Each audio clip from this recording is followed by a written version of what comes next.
guys, and welcome to Betwixt the Books, and welcome to technically, I think, an arc review. I think this video is going to come out after the book is released. It was supposed to come out last week, but we didn't quite nail reading it in time. But today we're going to be talking about Bury Your Gaze by Chuck Tingle, which, if you haven't looked up Chuck Tingle, just have a fun time and Google him and look at all of his other works because it's worth it. It's just a good laugh of a time. Highly recommended. Last year he put out Camp Damascus, which got like a lot of hype, specifically in the like queer rep books. So I wanted to pick this one up. You might tell because it's definitely a horror book with an axe and some blood on the cover there. This is not Gretchen's cup of tea, but it is more closely aligned with mine. But we've been reading so many freaking romances that I needed to throw something in there that was not that. Please, dear God. Excuse me. Our last joint review was true crime. You're right. Technically, there was also murder involved. There was.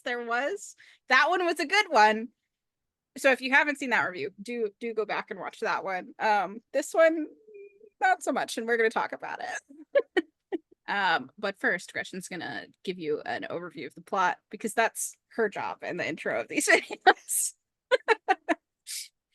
Okay, so the scene begins. We learn that our protagonist's name is Misha. He is a writer in Hollywood. He's had some success, particularly doing queer horror stuff.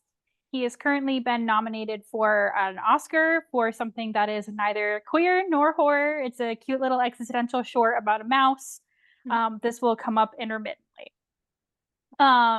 So when the novel opens, he is going to the studio lot to get some feedback about his latest scripts for a TV show that he's writing that's like sci-fi-ish. Kind of feels like the X-Files a little bit. Like that's the vibes you're getting off of it. Yeah, he is gearing up to have his two female leads kiss. And so he goes to the studio and he's told, basically given an ultimatum, which is either to let them kiss and then be in breach of contract and have a whole bunch of terrible things happen, or take their advice and to either do one of two things, make them straight, or they can kiss and then they have to die. So this book is called Bury Your Gaze, which is about the trope of Hollywood, having these queer characters who just die. Yep. And so it's not subtle, and this will be a problem for the remainder of the book. So Misha tells the studio, he's like, listen, I have been gearing up this entire time to have them kiss and not die, to be queer and alive. And he says he'll get back to them with a very clear vibe of, I ain't gonna do it. Misha goes out with his best friend Tara. Her entire purpose to this book is to dress in a very glitzy fashion and be asexual and do tech stuff for the studio. And that night, they are met outside of this bar club place that they're leaving by one of Misha's horror characters. They think it's a guy doing a really freaky cosplay. And then more dark and scary things begin to happen with more of his horror creations haunting them. And Misha has to figure out what the hell is going on as things get more and more dark and dire. So I think that's as good as I can do without getting into like spoiler territory. I do just want to say that he also has a wonderful boyfriend named Zeke. So when we talk about him, you'll know, again, his entire point to this plot is to be the supportive boyfriend. He's beautiful and wonderful, and Misha does not deserve him. So we'll tell you more about that and our feelings about this book. But yeah. If you can't tell, we're not the biggest fans of it. I do want to say it's not a bad book. It's like 3 stars. This is like a solid 3-star book. There's some really good things. There's some things that didn't really hit the mark. There's some things that made me so mad I had to put it down, and I struggled to get through certain parts of it because I was getting so frustrated specifically at Misha. that like I needed to put it down and do something else, otherwise I was gonna get mad. So like that is part of it. Be aware that you're gonna have like a somewhat unlikable protagonist, which I know for some people is like a not worth picking up type thing. Other people don't care as much. I'm usually in the I don't care as much camp. But the particular things that Misha was doing was making me extremely frustrated, specifically when it came to like the themes of the book. It felt counterintuitive. And that detracted from my ability to enjoy reading it. We'll get into some details about like why in particular things didn't really hit the mark like I wanted them to, but like overall for me there wasn't enough horror stuff. The stuff that was there was really good. I really enjoyed a lot of the imagery that was there when it came to some of these horror creatures that were coming out of the woodworks. That was like really awesome, but there wasn't enough of it, and it wasn't particularly scary for a horror book. And then thematically, like Gretchen said, it was very on the nose and kind of predictable, which is again not exactly what you want with a horror book. You kind of want to be left guessing until the very end and then have your mind blown. So as Michaela also alluded to, I'm not a big horror person. And so from the second that she was like, I want to read this book, I was like, why can't we read his book about the sentient library card that gets pounded? Like, why does it have to be this? But I had heard good things from Taylor specifically about Camp Damascus, and I've always wanted to read a Chuck Tingle book. I'd never read one before. And part of the reason that we do this is to push ourselves into reading other things, and I can't always read my comfort books. I don't know why, but I can't. When I read some other reviews, they were like, it's not super duper gory horror, which for me worked really well. I did not want a lot of it, and there was not a lot of it there. I will say that the problem was that a lot of it was supposed to be this like, oh, what's going on? Like creepy descent into horror situation, almost like Annihilation, right? Like what's going on, this like descent into like madness and horror and what's happening. The problem was that I guessed what was happening from the first chapter. And I was like, I know what this is already. There was some really on the nose allegory, and I was able to guess it. And again, this is not my genre. So on the one hand, I was like, oh, am I just being weird about this? No, I was right. And so I spent a lot of the book going, when are we gonna figure this out? I'm either wrong or I'm right. So let's go. And then the ending also got weird, just like pacing wise. You like think it's kind of rolling into the ending, and then there's an extra twist, and then so yeah, I do think that overall this book has a lot of good writing with extremely poor execution and pacing. And like I've already said, and Michaela said, like it's just punching you in the face with the points that it's trying to make, while at the same time trying to make too many points and trying to include too many things and being really in your face about what it has to say. A lot of telling. And whether or not I agree with the things that it's trying to say, when I feel like I am being lectured, I am immediately turned off. Again, doesn't matter if I agree or disagree. I don't want to read it. It's not a fun experience. And so between having guessed and feeling lectured and a lot of telling, solid 3-star book from me. But yeah. Okay, yeah. My main gripe with the book was that it was not horror enough for me. I don't want to talk about the ending because I feel like it would be spoilery, but I do feel like for a horror book, it spends a long time where Misha's not super afraid of what's going on because he thinks it's just a fan. And then when he does realize that the stakes are more real than he thought they were to begin with,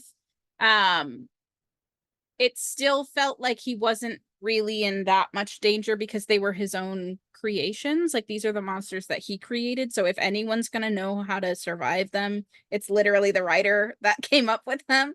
On top of the fact that if you know what the twist is, like it kind of felt avoidable. Like there were definitely consequences. People were harmed. There were deaths that happened. There was some gore. There was like some really strong like individual scenes that like were like really hit in the horror, but they were like so small and like spread out between that I like it was barely hitting as a horror, which works out for Gretchen because she doesn't want to be scared. But for me, a person who wants like a really good atmospheric horror, it didn't really hit like I wanted it to. So if you're going into this being like, I want to get spooked, you're probably not gonna get spooked. Like it's definitely like I wouldn't shelve it anywhere else. I don't know where else in a store it would go. I just feel like it's not particularly successful in scaring you or in like making you feel like the threats that are being posed upon the characters have a whole lot of merit. At least not on Misha. Some of those side characters I did care about, and I was gonna be mad if anything happened to them.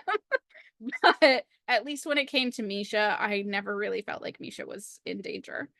Which I think is a really hard sell in a horror book if you don't feel like your protagonist is actually in danger.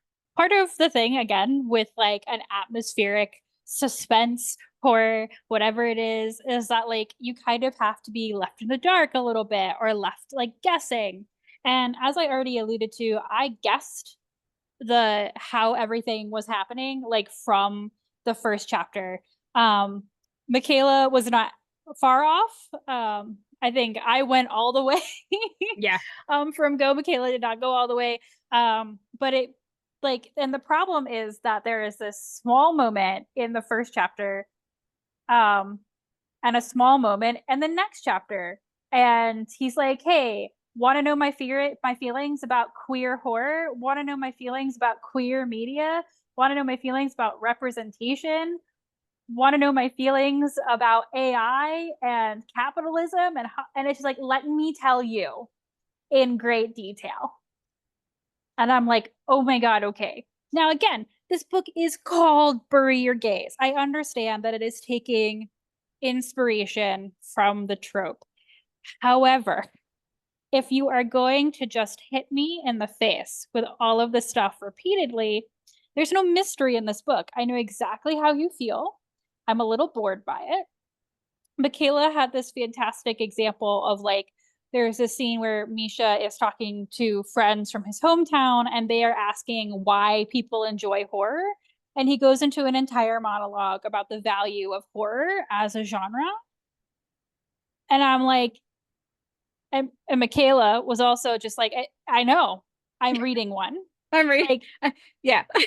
why are we doing this? It makes absolutely no sense. And those are just like moments like that. And that's one that I can include without it being any kind of a spoiler, where it's just like, why are you wasting time with this? We didn't need it. So yeah, like I said, I don't like being lectured, whether I agree or not, because like I agree, right? I agree that Hollywood does a terrible job with representation. Bury your gaze is a cliche for a reason.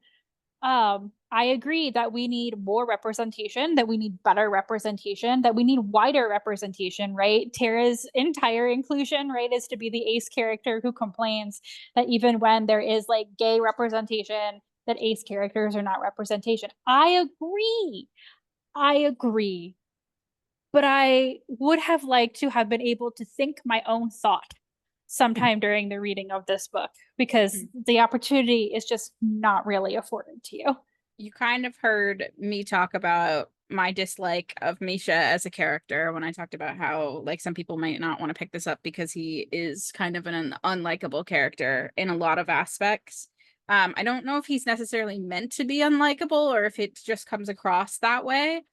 But Misha is also the only character in this book that gets any sort of like development or characterization or background, really.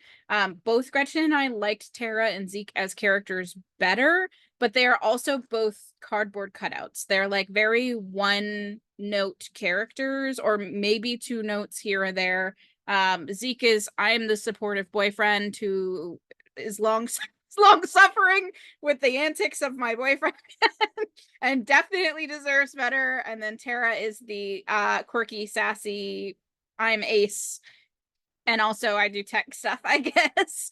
But like, you don't get to see why Zeke and Misha are together. In fact, the whole time I'm like, why are they together? Misha's a horrible partner. Misha's a horrible partner to this man who is doing everything right, doing the very best to support his partner who's literally being chased by monsters. And you could kind of see how Tara and Misha are friends, but like even still, it kind of felt like Misha was just like going through life and these people attached themselves to him and he was just like, now they're my friends. Like, I don't really have anything to like hook on to. Like, it was weird. So the characterization wasn't 100% there. And the two characters that I liked the best were the two characters who I felt like didn't even really get a whole lot around them, which feels weird. Like usually you want to like characters that you get to see a lot of, unless you're me. I always pick some side character and I'm like, you get 3 lines, you're my favorite. But that's just a me thing, less of a just an overall thing. So characterization, not 100% where I wanted it to be. There was some interesting characterization with Misha when it comes to like his trauma and his childhood growing up. Like there was definitely like some things that were interesting there to pick apart and like kind of explain some of the things that are happening in the modern times. But outside of that, they felt kind of like Barbie dolls that were being moved around the plot of this book and less like real people that things were happening to. In between this combination of like weird characterization and a really weird plot world building execution, we were talking about why some of it just feels so weird. And Michaela articulated this super well because she was like, it feels like this book is out of time. And that is a perfect way to describe what is going on. So, with the AI plot of this book, you can imagine that it's set in like the near future, right?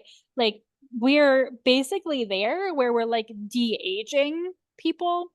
But this has a plot line where they've full on like made a movie with a actor who's been dead. They just used AI and his image and they had him in the whole movie.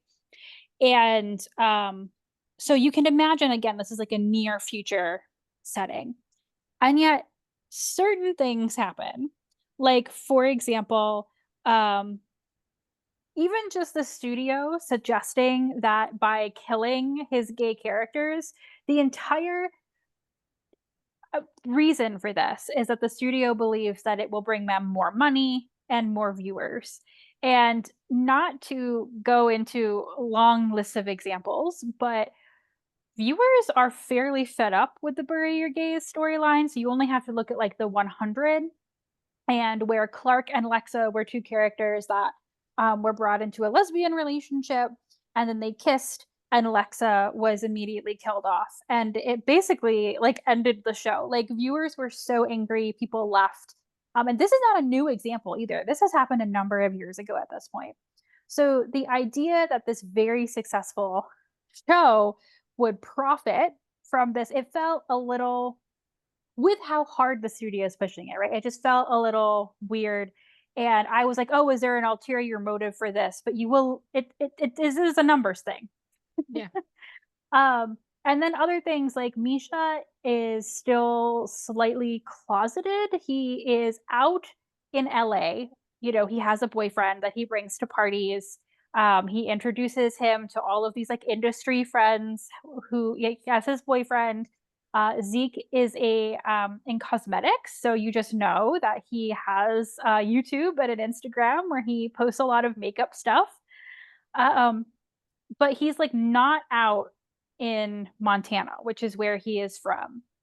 And he makes queer horror. He has a, I don't want to say an image focused boyfriend, but like, again, as we know, beauty influencers and people like that, a lot of the ways that they make their money is by posting through social media. And so you can't tell me that Misha has never appeared as his boyfriend on that. Like, it just felt weird in like 2024 or later in the years of social media that this would still be a secret because it is a secret not only to his people in his hometown, but like a lot of people who are fans of his, who are like, oh, we weren't sure if you were queer. Like, Yeah. it just ends up feeling weird. And the half closeted storyline is a big part of the plot as well. In other ways that just feel really disingenuous and kind of terrible to Zeke, to be honest. Um, so yeah, it just, again, not that these things never happened, right? I'm not saying that there's never been a gay person who was out in LA and not out in Montana or wherever they grew up. But the way that this plot sets it up, it feels out of time. It feels like something that would have happened in the 90s or the early 2000s, not today. This whole bit with the studio feels older than the year that this seems to be set. It just felt out of time and a little old. Yeah. But then with a very prescient, very modern AI thing going on at the same Yes. time. Very And like the Me Too movements mentioned. Like it's also like very much definitely like our time, but some of these plot points feel like they wouldn't make sense in our time. They just wouldn't. yeah. And that's why I like the phrase, like you said, out of time. Like Yeah. it's not a book that seems like it was entirely set in the 90s. Yeah. Right? It's just like it's all over the place. Yeah. One other weird little nitpick that I just wanted to throw in there. Gretchen read an ARC version. I picked up a physical version from one of the Barnes and Nobles near me on Sunday before we were filming this. And there were multiple points where there were like kind of egregious typos in the book. And when I'm reading an ARC, that doesn't usually bother me because in my mind, it's not a finished copy. They'll probably fix that stuff before it gets published. But when I pick up a physical book and there's like literally duplication of words and phrases, there's like clear, like we changed going to gonna, but we left the two there. So now it says gonna to, which isn't correct either. And I'm like a basic copy edit sweep still needed to get done on this one. And this was put out by Tor Nightfire, which is a subsidiary of Macmillan. Like this isn't like some little indie self-published thing. I feel like there's definitely the resources at this publisher to do a copy edit. And when especially when one of them I think was on like page 6. Like it was like right away at the beginning of the book. And then there was multiples throughout the book. Like if it was just the one, I'm like, okay, maybe you missed one. But then there was another one, and then there was another one, and I'm like, how did we miss this last copy edit before print? So if you get bothered by that, because I know a lot of people do, they show up and they're like, you missed a comma. This is even more egregious than a comma thing. This is like basic, like this should have been caught by somebody type stuff. So there is that as well, just so you know. So as often happens when like we have to film a review of a book, right? We are going to be possibly more negative than we feel. Again, I just want to return us to the beginning of the video where we were like, this is a solid 3, right? So as critiquing as we have been critical, I just want to like return us to that and just be like, you know, I'm not saying this is the worst book I've ever read ever. And neither is Michaela. Nope. And I think part of the reason that we are so critical is because there was so much promise and so many interesting things to say. I mean, we were talking for a while about all of these small moments and small decisions throughout the book that are really incredible and powerful. And I can't really bring up too many of them because then we really will start to veer into spoiler territory. But there was plenty to value in this book. And I think at the end of the day, what we're both just a little frustrated by is that it just seemed to be trying to do too much. It was trying to be a horror book. It was trying to do the suspense thing. It was trying to talk about AI. It was trying to talk about Hollywood. It was trying to talk about queerness. It was trying to talk about queer representation, multiplicity of queer representation, the degradation of art and like technology run amok and like all of it. And it wanted to say something about every single one of those things. And so at the end of the day, you just feel like my analogy is just like an overstuffed suitcase where you just can't find like anything because there's just so much piled in there. And it's not a long book either. I'm sure you saw when Michaela held it up that it's like literally not a large book. It's got a, yeah. So I just, think it's like 300 pages, about exactly, maybe a little bit under 290, something like that. yeah. So, and while it does have plenty of really good things to say about all of these things, and some of them are quite important things to say. Mm. Um, so for example, like I said, not just queer representation, but variety in queer representation, right? That it's not enough to have just a gay character and a lesbian character and a bisexual character, but like, where's the ace character, even though you've got all of these sexualities represented and whatever. So again, good things, good ideas, good turns of phrase, just all piled into the suitcase on top of each other until it became a mass things. So I am a little bit disappointed. Also, I think like extra disappointed because I came in with high expectations, which I think is always difficult when like it wasn't like I came in with no expectations, right? I knew that it might not be the book for me because it would be horror, but I had heard such good things about Chuck Tingle's writing that I thought I would find something to respect even if I didn't like it. And then the execution just kind of fell out. So um yeah, we're not saying again that it's a terrible book, that you should never read it ever, that it does nothing, absolutely not. Yeah. There are still things worthwhile within this book, but we are just disappointed. Listen, there's a really cool cosmic horror lamb. Read it for the lamb. It's awesome. There's a really cool, super creepy existential alien character. Loved that. That was awesome. That's a terrifying creature. She touches you. It's not that you die. You just lose all will to survive. It's That's because she shows awesome. you everything. She shows you all of the answers to the cosmos, and then you just like go numb with existential like dread, horror, awe. That's awesome. So great. So, I mean, there are good things. It's just also like not it didn't hit.